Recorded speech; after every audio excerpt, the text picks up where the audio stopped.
Welcome to $100 Plus Mileage, the podcast about New Hampshire legislation that might not make the news, but still could impact you. Every year, the New Hampshire legislature considers over 1,000 proposals about new laws and changes to old ones. We break down the unbiased facts, pros and cons, and tell you how to get involved. I'm Anna Brown, Director of Research and Analysis for Citizens Count. And I'm Mike Dunbar, Content Editor for Citizens Count.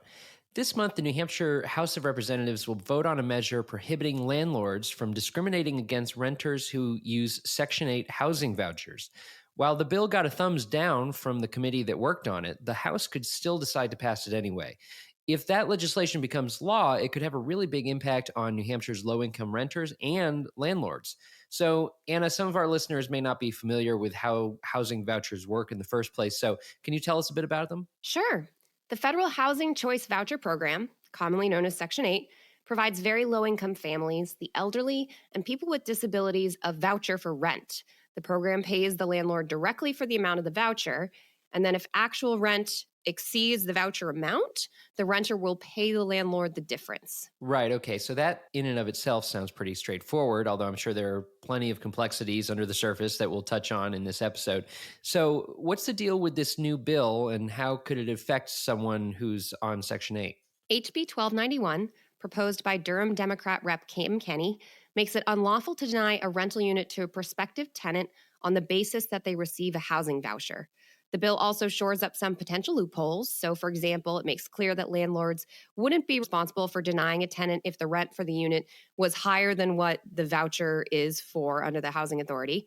And landlords also wouldn't be held responsible for denying a Section 8 tenant if the unit fails to meet the housing quality standards laid out by the United States Department of Housing and Urban Development. I looked at those, and so the standards include, for example, how many electrical outlets and windows each room has to have. Right. Okay. So what would happen if a landlord violated this new law?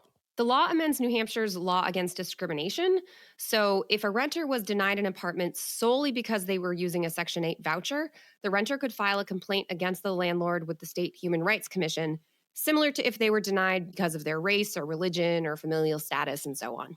Right. And there's obviously a broader context to this discussion when it comes to New Hampshire. So it's no secret that affordable housing is in very short supply in the Granite State, and there is a long wait to receive housing assistance, with many waiting as long as 5 to 9 years just to get onto that assistance program after they apply. So once a renter receives their housing voucher, they only have between 30 and 90 days to find an apartment, which is just, that amazed me. So they have to wait 5 years. Yeah, that was something new for me. Yeah, they have to wait 5 years, which sounds like it's, that's kind of the standard, and then it can go as long as 9 years. But they have to wait like 5 years just to get the assistance after they apply. And then if they don't find a place in like a month or two, they just forfeit the money.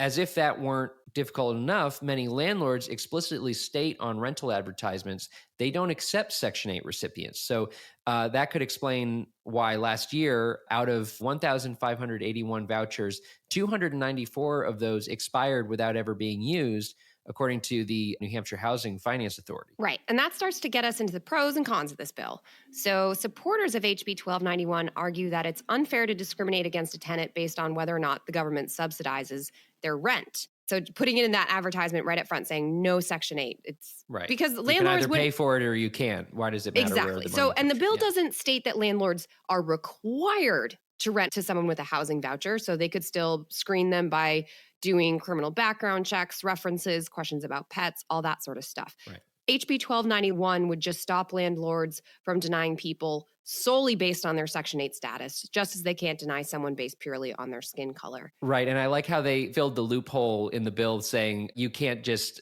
find like the most expensive apartment in town and say, I'm on Section 8, you have to accept me. And at the public hearing for this bill, proponents offered other arguments that people unfamiliar with Section 8 might not have been thinking of. So, for example, this bill could have a really big impact on New Hampshire's disability community, since many of the people who receive Section 8 housing vouchers experience disabilities. Yeah, that I thought that was a really interesting point too, because I think when you think of Section 8, you immediately think of low-income renters, but that can include elderly people, that can include people with disabilities as well. So as with so many well-intentioned bills, there are some possible unintended consequences that may not be as obvious as the pro arguments. I thought it was interesting watching the public hearing for this bill that a landlord got up to speak against the bill. And this landlord already accepts Section 8 recipients. He just doesn't want to be forced to do so. And he doesn't want other landlords to be forced to do so who may not want to. And he gave some reasons why.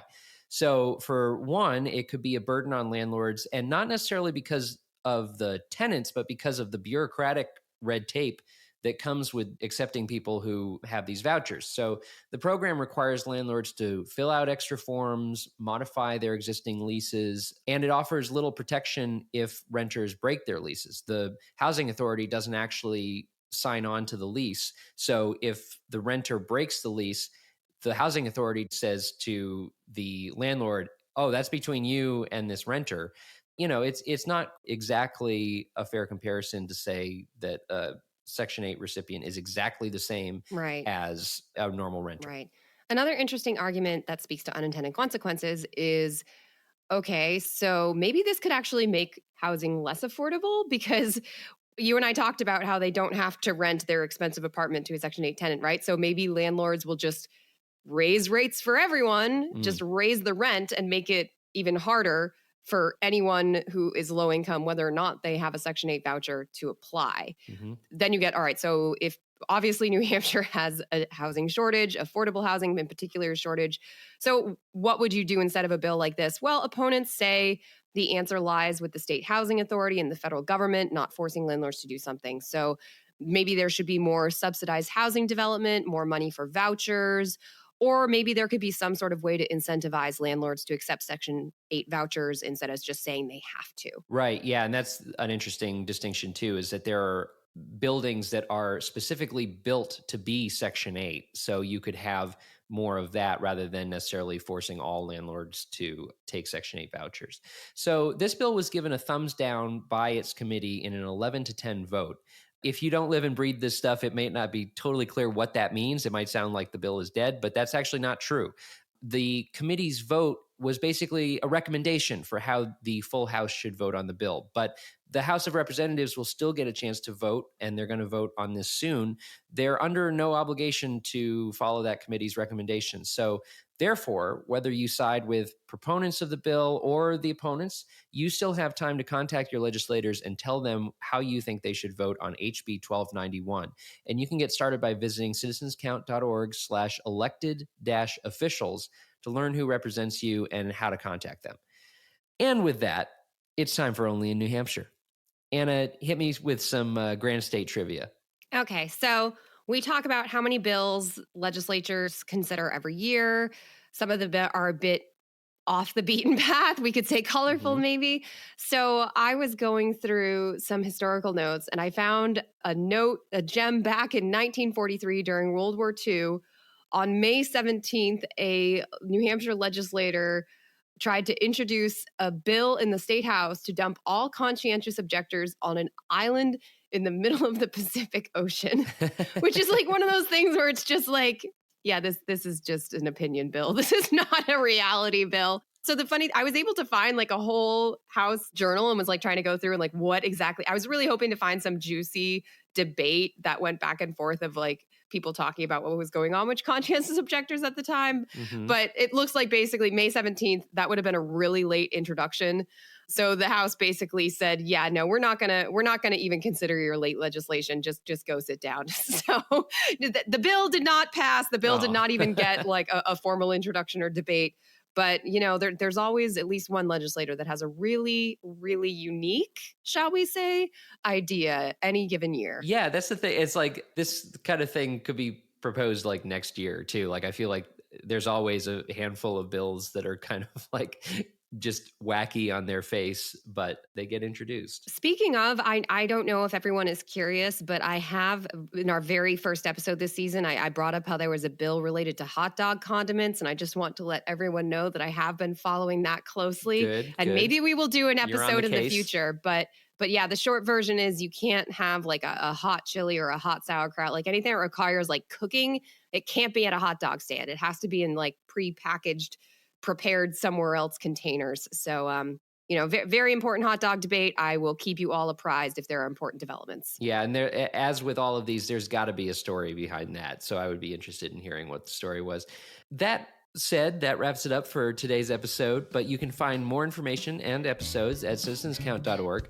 We'd like to thank the Franklin Pierce University for producing and the Granite State News Collaborative for hosting. Our theme music was composed by me, Mike Dunbar. And lastly, we thank you for giving us a listen and thinking about how you can be part of what makes New Hampshire by the people, for the people.